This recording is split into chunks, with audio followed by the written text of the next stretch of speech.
King Rama I wanted to make his mark. So he decided to turn a small fishing village into his new residence.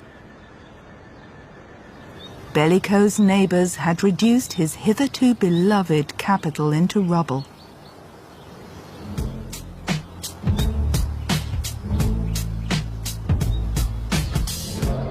The gods were consulted and the evil spirits placated. Good advice was exchanged, no efforts were spared, and high-flying plans were forged.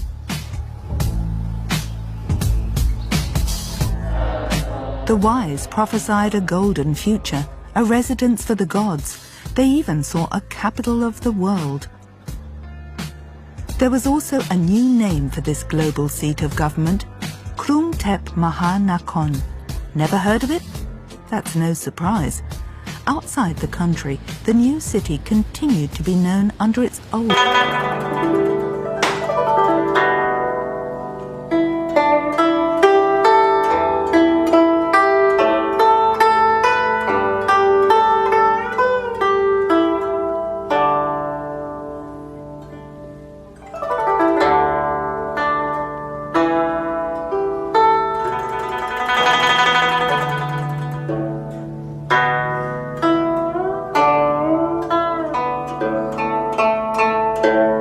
Welcome to Krungthep. That's its short form. Bangkok's official name still is the longest name of any capital in the world. With more than 20 million visitors, Bangkok took the top spot of most visited cities in the world in 2016, well ahead of London and Paris.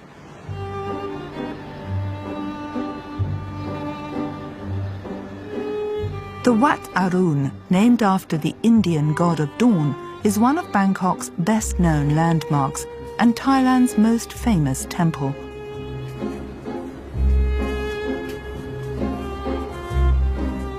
It's adorned with flower patterns made of shells and Chinese porcelain.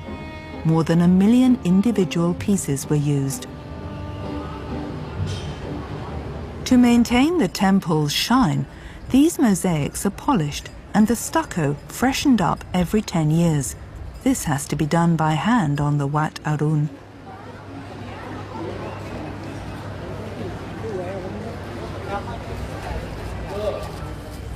We use very traditional, very simple methods in our restoration works.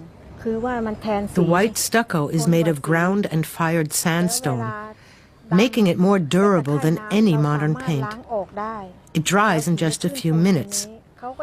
You can wash it, and it's very resistant to rain and moisture. The technique takes a lot of time, and it's expensive. That's why it's only used for the restoration of royal temples.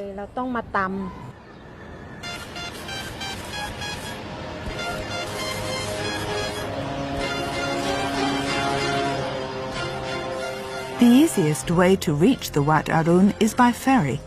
Those who opt to come here by car will encounter Bangkok from its least pleasant side.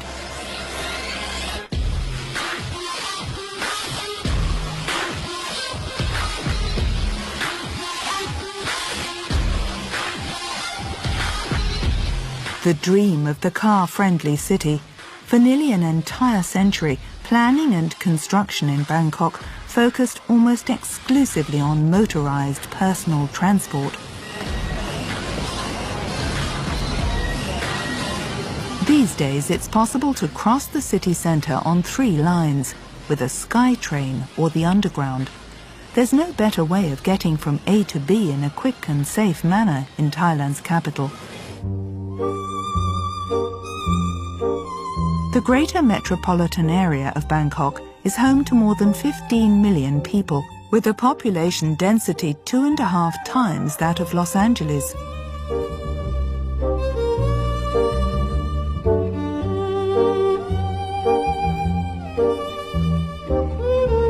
The 2 SkyTrain lines are no less reliable than trains in Switzerland. Compared to the chaos on Bangkok streets, they feel like a parallel universe, an almost clinically clean and perfectly organized world of punctuality, ice-cold air from air conditioning units and polished granite. Passengers mustn't make a mess, and they're not allowed to eat or drink either. The problem with this system is that with its 36 kilometers and its capacity of roughly 700,000 passengers a day, it's still far too small for this sprawling city.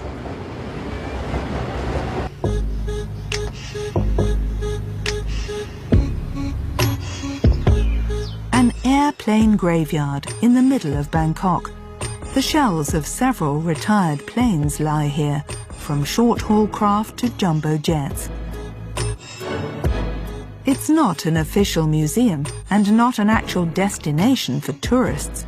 The compound is in private hands, and that's why it's possible to visit it for a fee of around €5.